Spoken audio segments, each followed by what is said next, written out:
కీచకుడు పరాభవించిన తర్వాత ఆ రోజు రాత్రి ద్రౌపది వెక్కి వెక్కి ఏడుస్తూ అర్ధరాత్రి ఒంటరిగా వంటశాలకు వచ్చి నిద్రపోతున్న భీమసేనుడిని లేపుతుంది. తనకి జరిగిన అవమానాన్నంతా పోసుగుచ్చినట్లు భీమసేనుడికి చెప్తుంది.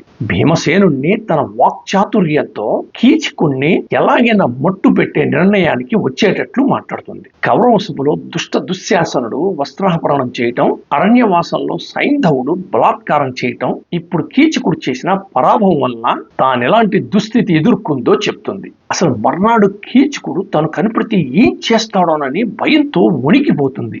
భీమునికి చివరి వార్నింగ్ ఇస్తుంది. వాని తెగజాడవైతేనేని వాయుపుత్ర, నీవు కనుగొన ఉరినైనా నీరునైనా అగ్నినైనా విషంబునైనా నేను దొరకుడు నెట్టు నీ యానసుమ. ఈ పద్యానికి అర్థం ద్రౌపది ఎంతో చాకచక్యంగా భీమసేనుడితో మాట్లాడిన సంభాషణలు మహాభారతం 123 ఎపిసోడ్లో చెప్పాను. దాని లింక్ ఇక్కడ ఇస్తున్నాను. నా వీడియో కనుక మీకు నచ్చినట్లయితే లైక్ చేయండి, కామెంట్ చేయండి, షేర్ చేయండి, నా ఛానల్ను సబ్స్క్రైబ్ చేయండి. Thank you.